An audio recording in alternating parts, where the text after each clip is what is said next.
বীরগঞ্জে উৎসবমুখর পরিবেশে বিএনপির ৪৭তম প্রতিষ্ঠাবার্ষিকী উদযাপন। মোজাম্মেল হক, দিনাজপুর প্রতিনিধি। দিনাজপুরের বীরগঞ্জের বাংলাদেশ জাতীয়তাবাদী দল বিএনপি এর ৪৭তম প্রতিষ্ঠাবার্ষিকী নানা আয়োজনে উদযাপিত হয়েছে। এ উপলক্ষে বুধবার ৩ সেপ্টেম্বর বিকেলে উপজেলা ও পৌর বিএনপি উদ্যোগে বর্ণাঢ্য র্যালি শেষে পথসভা অনুষ্ঠিত হয়। আয়োজনে সভাপতিত্ব করেন বাংলাদেশ কৃষক দলের কেন্দ্রীয় কমিটির সদস্য, জেলা বিএনপির সহ-সভাপতি ও বীরগঞ্জ উপজেলা বিএনপির সভাপতি মঞ্জুরুল ইসলাম। প্রধান অতিথি ছিলেন দিনাজপুর জেলা বিএনপির সভাপতি খালিকুজ্জামান বাবু।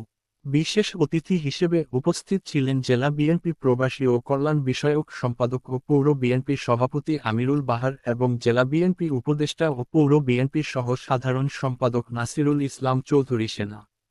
অন্যান্যদের মধ্যে বক্তব্য দেন উপজেলা বিএনপি সহসভাপতি মাহমুদুন নবী ওয়ার্ড, ফেরদৌস হোসেন, সাংগঠনিক সম্পাদক মোজাহেদুল ইসলাম মাজু, যুগ্ম সাধারণ সম্পাদক শওকত জুলিয়াস জুয়েল, শ্রমিক দলের আহ্বায়ক আজাহারুল ইসলাম রাজা, উপজেলা কৃষক দলের সভাপতি ফজলে আলম শাহীন, স্বেচ্ছাসেবক দলের আহ্বায়ক আশরাফুদ্দৌলা খান বাবু, কৃষক দলের সাধারণ সম্পাদক মোহাম্মদ আলিম উদ্দিন, পৌর যুবদলের আহ্বায়ক আরিফ মাসুম পল্লব, সদস্য সচিব মোকাররম হোসেন চৌধুরী পলাশ প্রমুখ। সভায় সভাপতির বক্তব্যে মঞ্জুরুল ইসলাম বলেন, বিএনপি গণমানুষের দল। প্রতিষ্ঠালগ্ন থেকে জনগণের অধিকার আদায় আন্দোলন করে আসছে। বর্তমান সময়ে গণতন্ত্র পুনরুদ্ধার ও জনগণের ভোটের অধিকার প্রতিষ্ঠার আন্দোলনে বিএনপি অগ্রণী ভূমিকা পালন করছে।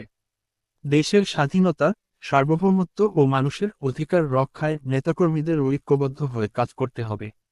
অনুষ্ঠানে উপজেলা, পৌর ও ইউনিয়ন বিএনপি এবং অঙ্গ সহযোগী সংগঠনের নেতাকর্মীরা উপস্থিত ছিলেন। বিএনপিকে শক্তিশালী করার জন্য আমি আমার সর্বস্ব প্রয়োগ করেছি। বীরগঞ্জ উপজেলার 11টি ইউনিয়নের প্রেসিডেন্ট সেক্রেটারি, 11টি ইউনিয়ন, বীরগঞ্জ উপজেলার 9টি ওয়ার্ড, কাহারোল উপজেলার 6টি ইউনিয়ন এবং কাহারোল উপজেলার প্রেসিডেন্ট সেক্রেটারি, বীরগঞ্জ পৌরের প্রেসিডেন্ট সেক্রেটারি সমস্ত নেতৃবৃন্দ আমাকে সমর্থন দিয়েছে। আমরা